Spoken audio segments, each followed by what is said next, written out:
hopefully not jinxing anything there, but that would Don't then be that say guy. that would say that June, if the data would hold and the history would hold, then that means June would be the low. So I'm gonna put that prediction out there that June holds the low for the year.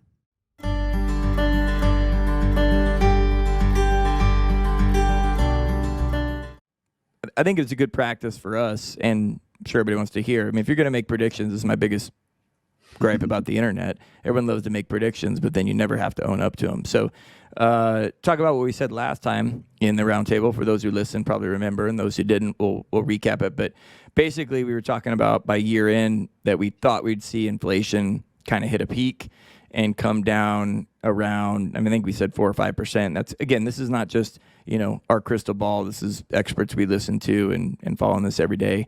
And then I think we talked about potential rate hikes, maybe fewer than are priced in, provided we do get this inflation move. And, so we've had a little bit of that. Inflation has just started to tick down. Definitely not the 4 or 5% range, but I think what they say on some of those on some of the shows, we label that mostly correct or somewhat correct. we got a little bit of it right, but we're not at year end either.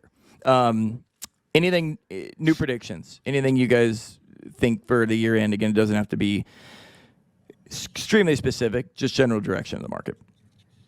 Well, one thing that did surprise me, and I think this is a big effect to the inflation numbers, is what we're seeing with oil prices. I don't think anyone, our last call, I don't know what oil was trading at, but I know it was well over 100. It might have been closer to about 120. I don't think anyone really predicted that with what's going on in Ukraine and what we're seeing with the rest of the inflation, that oil would come down to where it is now. I don't know what's trading at today, but I think it's right around 90. So that did surprise 87. me. I think that's the fears of potentially economy slowing down globally. But that was definitely something that I was surprised by.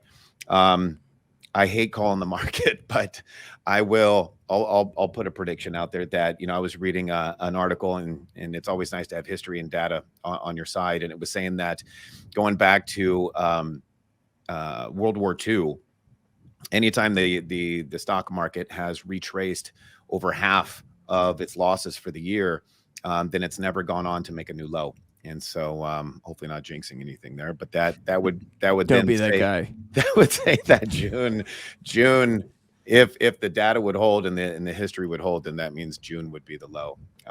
So I'm gonna put that prediction out there that June holds the low for the year. Yeah, so the inflation, we probably don't get to 4 or 5% by the end of the year, unfortunately. But as long as we continue that direction, I'm hearing that, maybe that takes till mid-23 now. It's and like Chris mentioned, energy is such a huge driver of that number. I mean, it's obviously a factor for all of us or most of us driving, gas-powered vehicles, but it is such a big part of the inflation number. And there's so many other components that are important to the average, the average investor, the average American. But energy does drive a lot of it.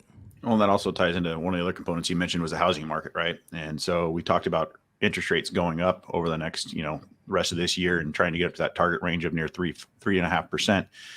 Probably going to bring those numbers down a little bit as far as the amount of the increase. I think most of the predictions now are around 50% that it'll be less than the 75 basis points in September on the next rate hike.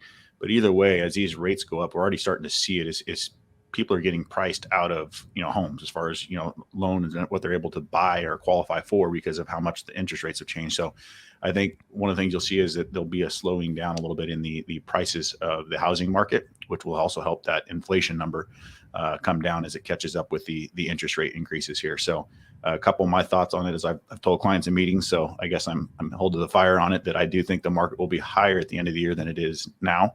I hope we make everything back. I'm not betting on that. And I also think that inflation will continue to come down. I don't know that we'll get to that 4 or 5 number either, but again, that was one of our catalysts for the returns in the market coming back, was kind of that slowing down, as we mentioned earlier, on inflation. I think that's what we're seeing. Chris, stock idea that'll be up 50% by the end of the year? Not going to happen. Not going to happen. Interesting though. We did have at least, and I think we're going to be in that position maybe here in the near future, inverted yield curve. So where short-term interest rates are nominally higher than intermediate or long-term interest rates. And that, even though we're seeing technology actually do pretty well, that's been a big part of the bounce back in June, July, and thus far in August. The big names, the Apples and the Amazons, those guys have those stocks have come back pretty strongly. Information technology is usually one of the worst sectors during an inverted yield curve period. Again, historically speaking. So best performers over that time typically are energy and materials, and followed by utilities, and then a couple other sectors that are probably not worth mentioning right now. But that's going to be interesting to see how long we stay inverted, where as the Fed continues to increase interest rates on the short end, and if, like Jason mentioned before, that the 10-year Treasury is actually about the same spot where it was, a few months ago, that's going to continue to get, worse and worse from the standpoint of the yield curve itself. So we'll see how long that ends up persisting, but it's very positive for certain parts of the market. And again, interestingly, it's not as good for technology. So I don't know. I'm a sort of an eternal optimist. I'm a believer that we're probably going to be considerably higher than we are right now at the end of the year. But there's too many factors to try to really smash it together and say here's what our case is.